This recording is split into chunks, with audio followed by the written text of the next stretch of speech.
Salomón. ¿Quién fue Salomón? A ver, ¿quién me lo dice?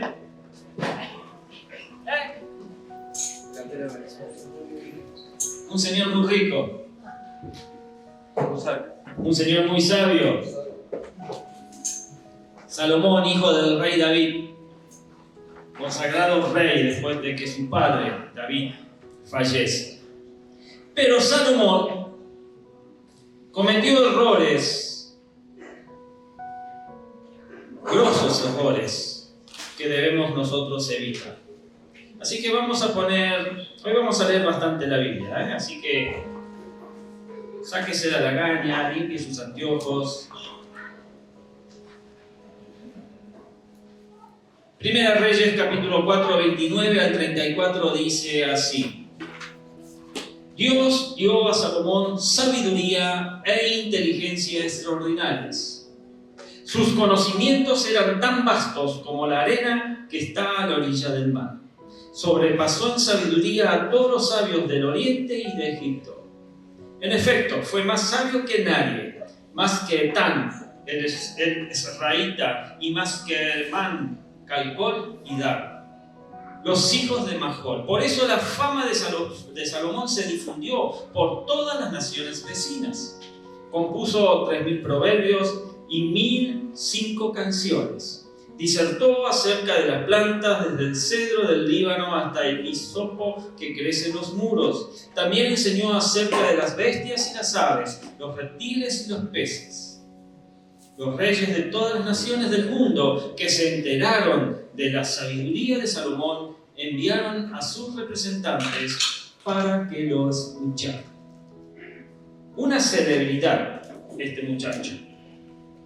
Salomón es, aparte de nuestro Señor Jesucristo, quizás el hombre más sabio que ha vivido en este mundo, pues toda su sabiduría, toda la sabiduría que él mostraba fue dada por el Señor. Pero a pesar de todo esto, no cometamos los errores que cometió Salomón. Salomón tenía todo para ser el mejor rey de la historia de Israel, mucho más que su padre David. Incluso, y de hecho, su reinado comenzó de manera excelente. Dios se le apareció y le dio sabiduría, Dios le dio riquezas, Dios le dio poder sobre las demás naciones. Además, el Señor le concedió el privilegio de ser quien construyera el templo de Israel, algo que no se le permitió a su padre David.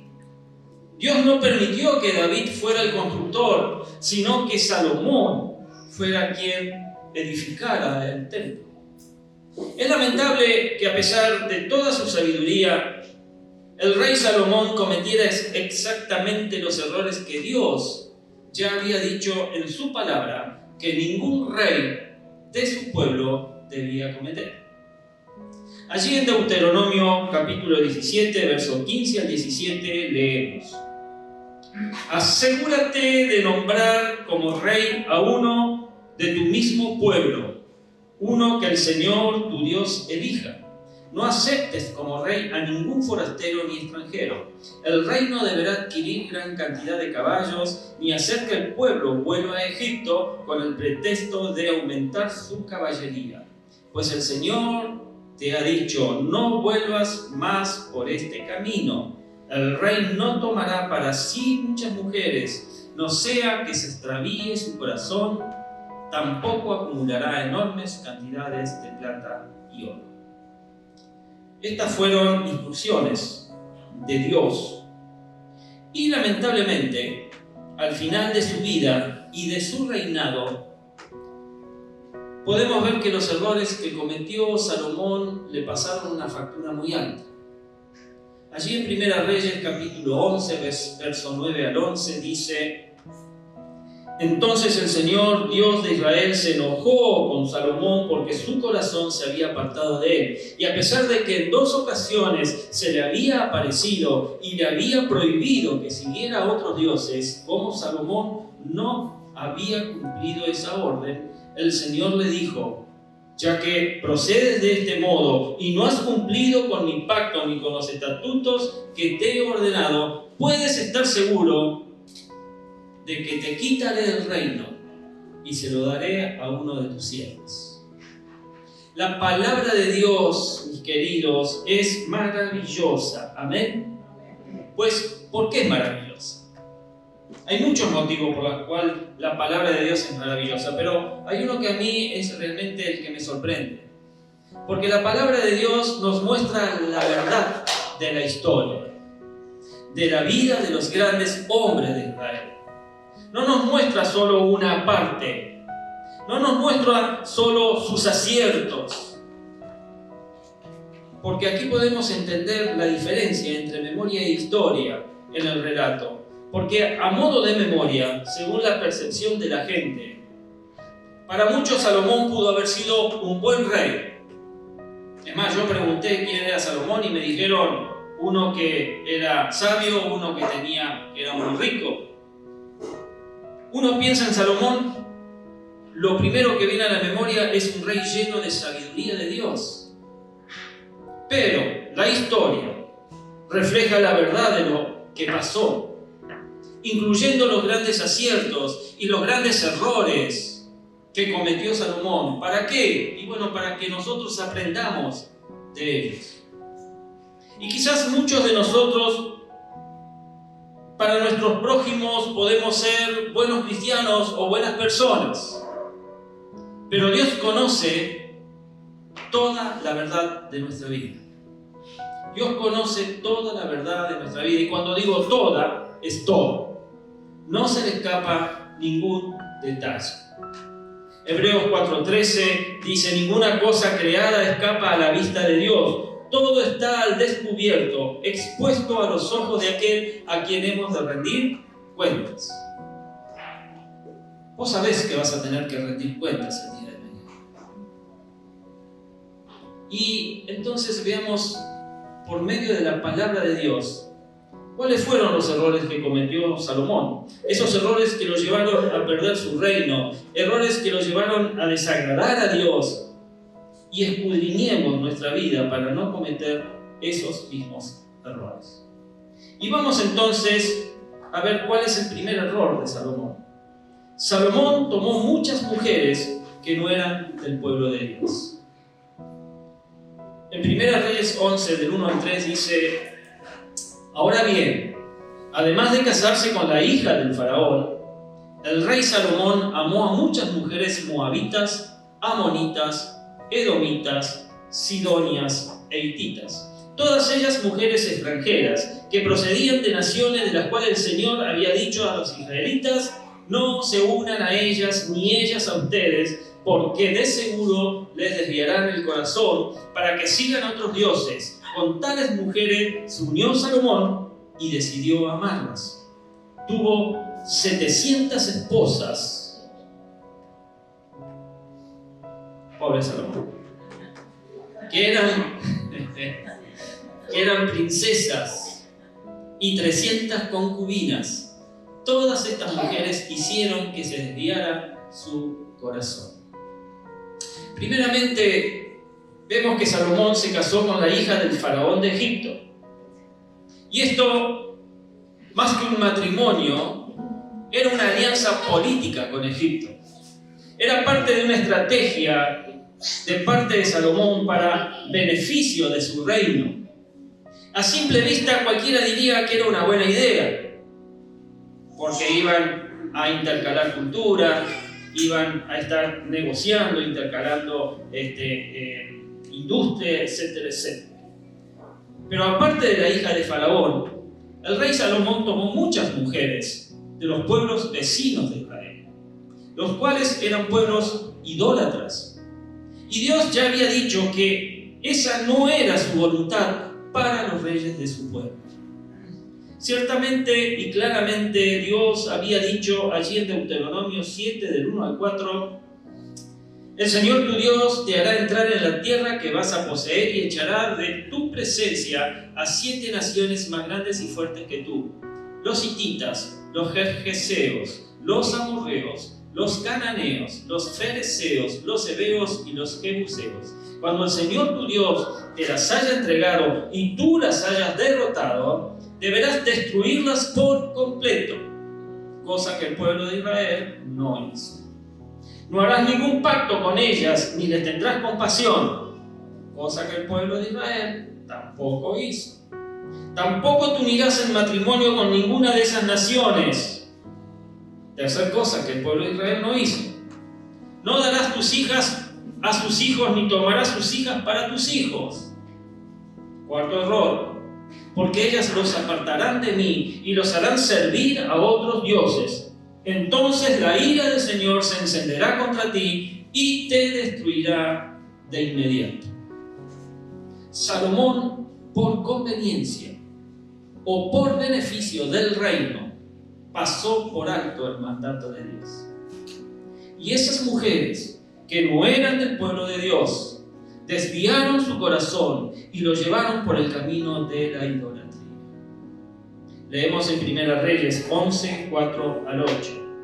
En efecto, cuando Salomón llegó a viejo, sus mujeres le pervirtieron el corazón, de modo que él siguió a otros dioses y no siempre fue fiel al Señor su Dios como lo había sido su padre David. Por el contrario, Salomón siguió a Astarte, diosa de los sidonios, y a Moloc, el detestable dios de los amonitas. Así que Salomón actuó mal ante el Señor y no permaneció fiel a él como su padre David. Fue en esa época cuando en una montaña al este de Jerusalén Salomón edificó un altar pagano para Quemos, el detestable dios de Moab, y otro para Moloc, el despreciable dios de los amonitas. Lo mismo hizo en favor de sus mujeres extranjeras, para que éstas pudieran quemar incienso y ofrecer sacrificios a sus dioses. Ahora, apliquemos esto a la iglesia de hoy.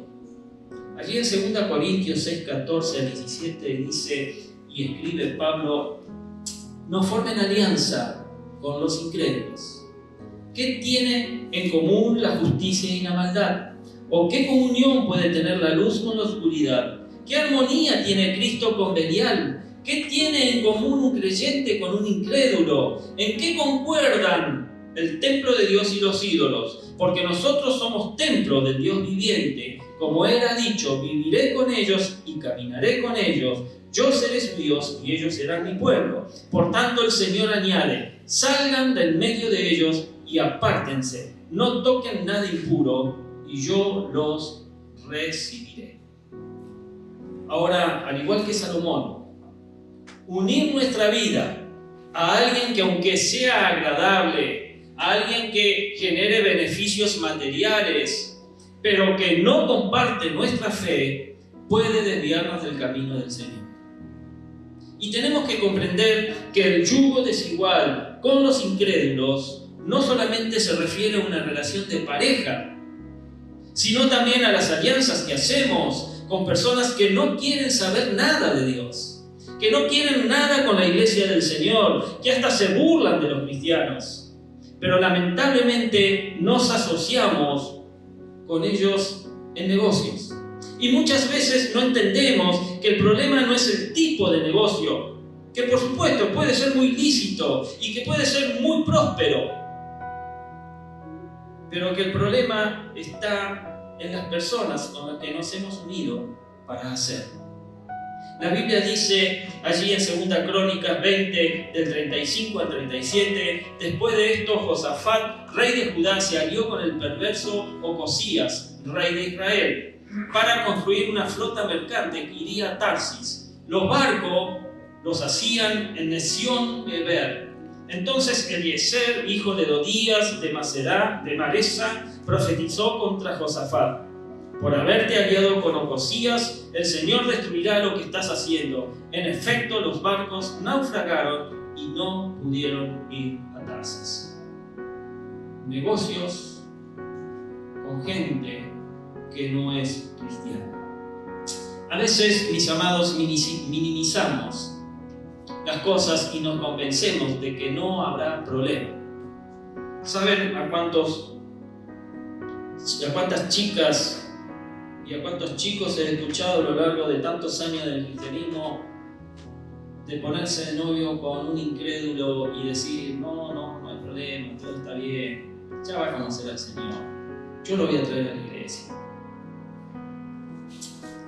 Me sobran los dedos, me faltan dedos en la mano para contar cuántos de esos jóvenes se han perdido.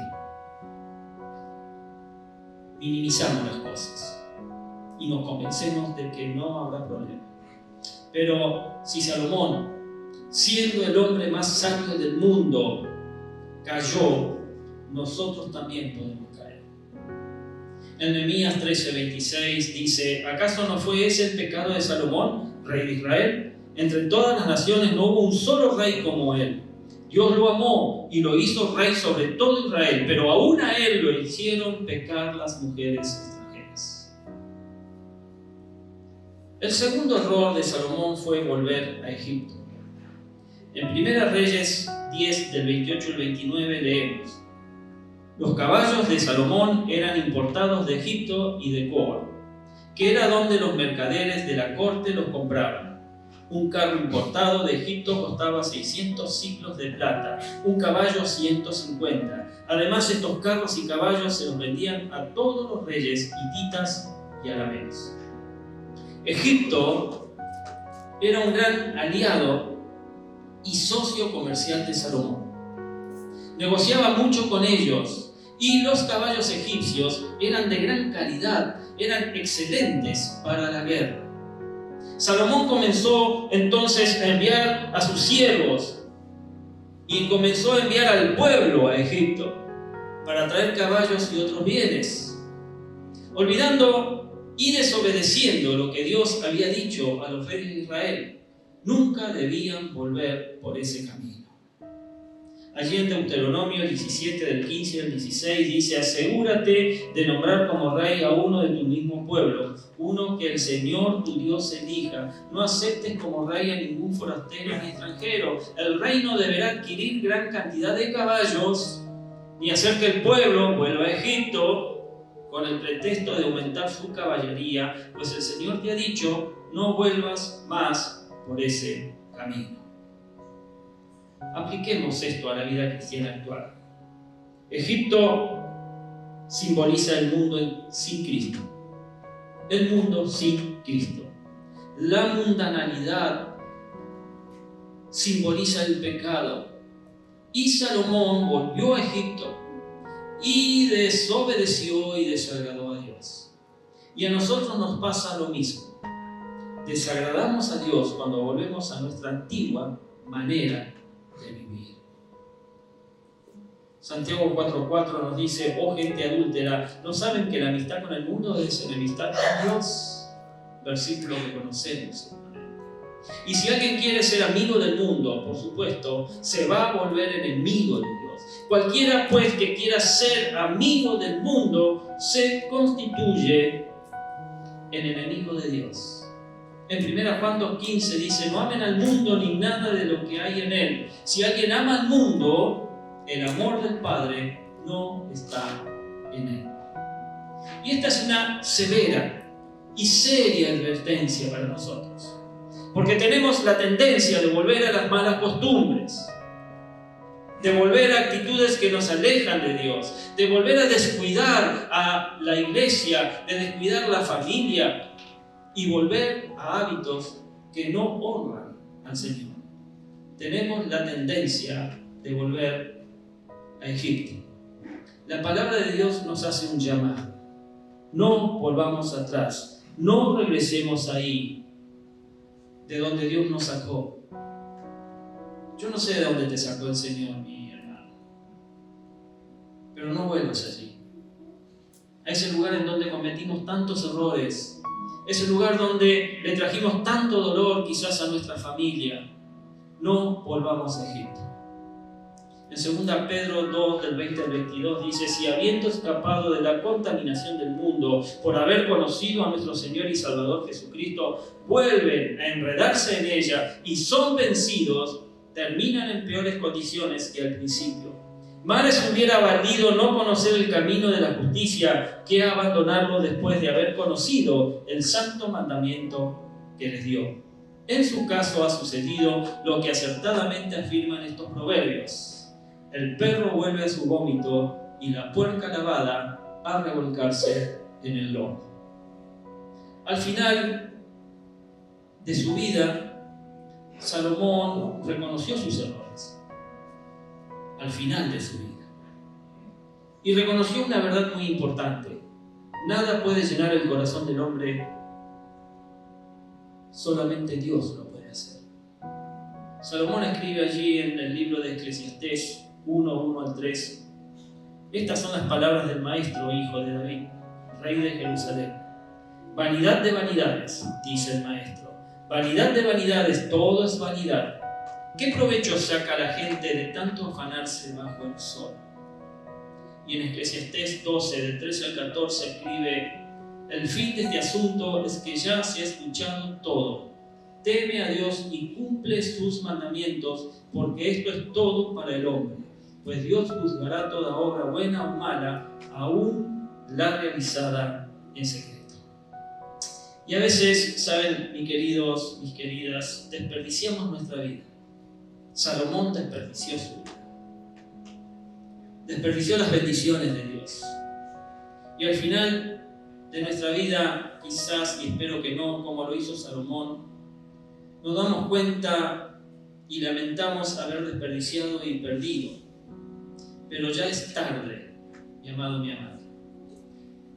Vive, busca y disfruta al Señor mientras éste puede ser hallado. Salomón cometió errores realmente gruesos, conociendo la palabra del Señor. Nosotros a veces también los cometemos, conociendo la palabra del Señor. Tengamos cuidado, hallemos al Señor mientras éste puede ser hallado, dice Isaías 55:6. Y para finalizar entonces ya, Salomón, siendo el hombre más sabio de la tierra, cayó en errores que Dios ya había advertido. Y esto nos enseña que el conocimiento sin obediencia no basta. Vos podés conocer mucho la Biblia, podés conocerte capítulos de memoria, pero si no sos obediente, no te basta, no alcanza. La bendición sin fidelidad puede perderse. Y los dones sin compromisos con Dios terminan en fracaso. Obediencia, fidelidad y compromiso. La verdadera sabiduría consiste en tener al Señor y guardar sus mandamientos. Hoy es el tiempo, iglesia, de reflexionar. ¿Hay Egiptos a los que hemos regresado? ¿Hemos hecho alianzas o tomado decisiones que nos alejan de Dios? Pues hoy Dios te dice: no cometas los mismos errores que cometió Salomón. Aprendamos de su historia y afirmemos nuestra vida en Cristo, quien es la verdadera sabiduría de Dios. Amén. Dios te bendiga. Ponete de pie.